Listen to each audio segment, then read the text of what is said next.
हरे कृष्णा। भगवत गीता की इस वीडियो में हम पढ़ेंगे छठे अध्याय का 20वां श्लोक, यानी 20वां और ये अगले 3 श्लोक एक साथ।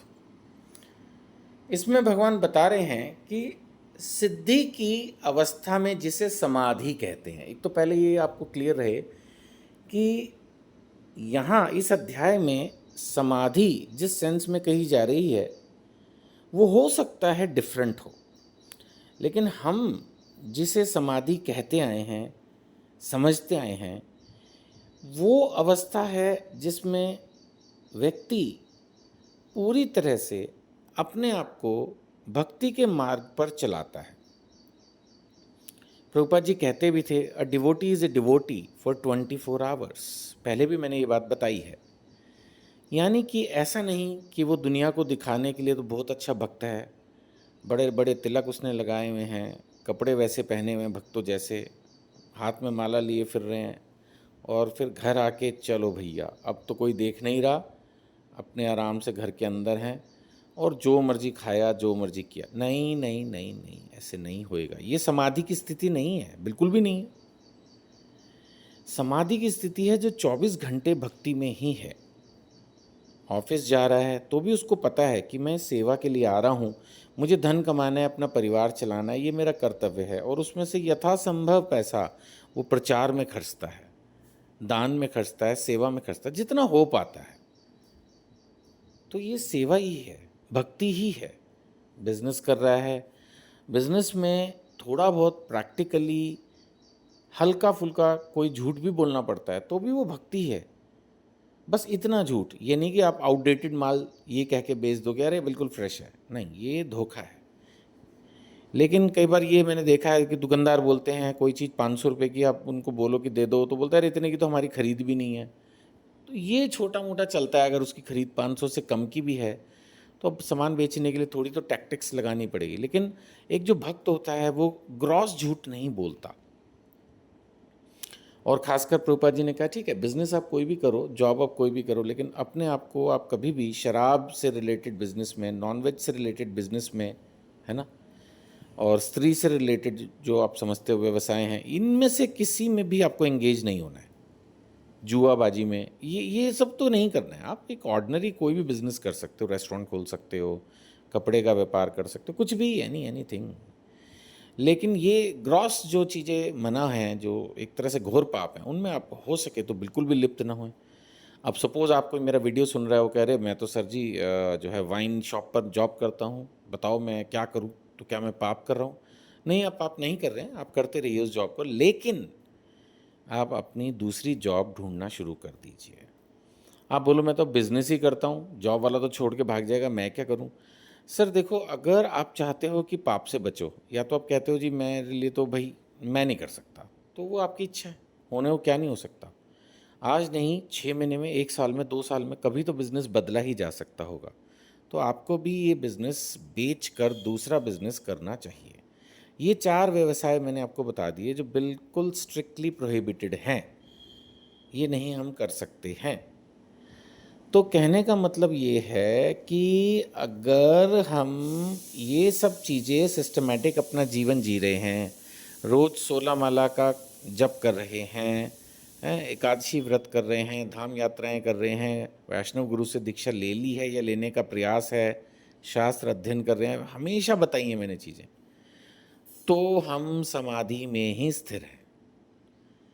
तो यहाँ पर भगवान वही बता रहे हैं कि जो सिद्धि की अवस्था है, जिसे समाधि कहते हैं, इसमें मनुष्य का मन योगाभ्यास द्वारा, यानी कि भक्ति के कार्य द्वारा, भौतिक मानसिक क्रियाओं से पूर्णतः संयमित हो जाता है। ये नहीं है कि ऑफिस जाना, जॉब करना, बिजनेस करना बंद कर देता है।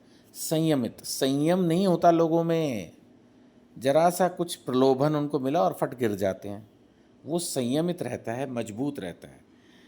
इस सिद्धि की विशेषता ये है कि मनुष्य शुद्ध मन से, मन शुद्ध कहाँ होता है, मन में तो सारे पाप भरे पड़े हैं, इसीलिए भगवान ने कहा है कि उसका मन शुद्ध होता है।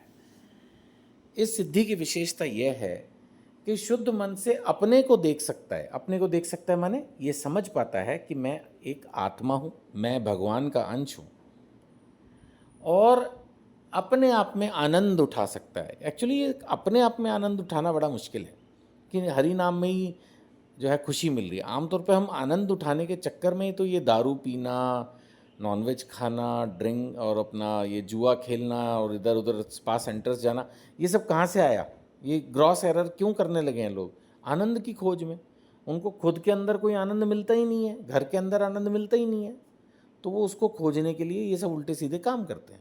बट जो योगी है, सिद्ध है, सन्यासी है, भक्त है, उसको अपने आप में ही आनंद की प्राप्ति है, उसको इन सब चीज़ों की ज़रूरत नहीं है। उस आनंदमय स्थिति में वह दिव्य इंद्रियों के द्वारा, देखिए इंद्रियां तो उसकी वही हैं सेम जैसे हमारी है, लेकिन भगवान उसको दिव्य क्यों कह रहे हैं? ये बिल्कुल वैसा है कि जैसे आपने एक खाना बनाया, तो खाना तो भौतिक है, लेकिन अगर आपने उसको भगवान को भोग लगाया तुलसी पत्र लगा के, मंत्र का उच्चारण करके, तो उसके बाद वो बन गया प्रसादम, तो अब ये हो गया दिव्य। नहीं, एक आपने साधारण गीत गाया तो वो है भौतिक, और आपने भजन गाया तो वो है दिव्य। इसी तरह से जब हमारे हाथ, पाँव, आँख, नाक, जीभ सब कुछ भगवान की सेवा में लग जाती है, तो ये बन जाती हैं दिव्य इंद्रियाँ। इंद्रियाँ वही हैं, इस्तेमाल पर डिपेंड कर रहा है ना? जैसे एक गन आपने मर्डर के लिए यूज़ की, तो अपराध कर दिया, फांसी की सज़ा लगेगी आपको। और वही गन एक सैनिक उठाता है तो सब उसकी आरती करते हैं, उसकी प्रशंसा करते हैं, हर तरह से उसको प्रेज़ मिलती है, ऐसे होता है ना? तो दिव्य इंद्रियां द्वारा असीम सुख में स्थित रहता है। इस प्रकार स्थापित मनुष्य कभी सत्य से विपथ नहीं होता, मतलब वो दृढ़ है, सिद्ध है, स्थिर है। ऐसा नहीं है कि कोई छोटी मोटी स्थिति आएगी तो हिल जाएगा। और इस सुख की प्राप्ति हो जाने पर इससे बड़ा कोई और लाभ नहीं मानता, उसको कुछ चाहिए ही नहीं। हाईएस्ट चीज़ है भगवान, जब वही पाली फिर क्या रह गया? आप अगर एमएलए से दोस्ती करोगे तो सोचोगे ना कि कल को मैं एमपी से कर लूँ। एक एमपी के नीचे एक तरह से डायरेक्टली इनडायरेक्टली 10 एमएलए हैं। लेकिन अगर आप चीफ मिनिस्टर से जान पहचान बना लो तो फिर तो मज़ा ही आ गया ना। और अगर प्रधानमंत्री से बना लो तो फिर तो सारे इंडिया में जितने भी 29-30 चीफ मिनिस्टर हैं सभी के भी ऊपर है प्रधानमंत्री। फिर तो कुछ नहीं बचा ना इस देश में इससे ऊपर। और दुनिया का कोई राजा ऐसा सच होता नहीं, सभी देशों के अपने अपने राजा हैं।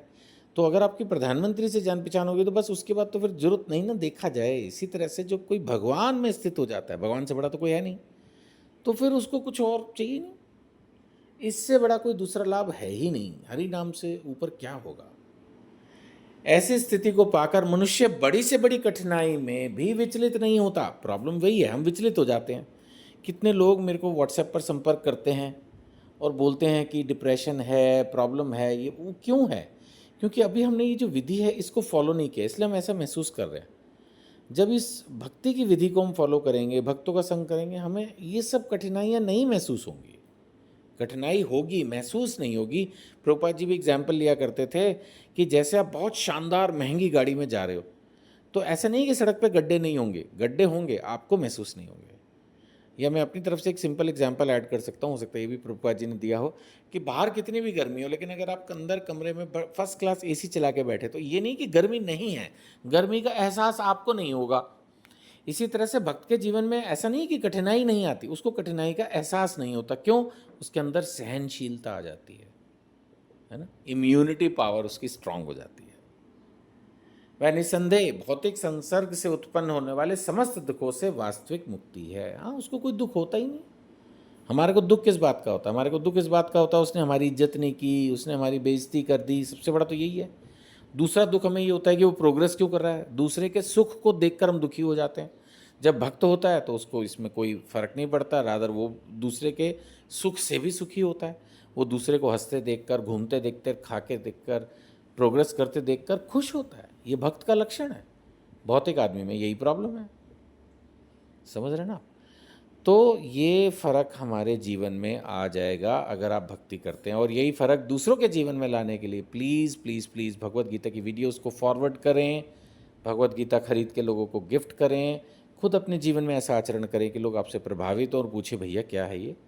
तो आप बताएं कि मैं भगवत गीता का अध्ययन करता हूँ और उसका ये प्रभाव मेरे जीवन में पड़ रहा है, तो लोग आपसे प्रभावित होकर बिना कुछ कही उसको फॉलो करेंगे। हरे कृष्णा।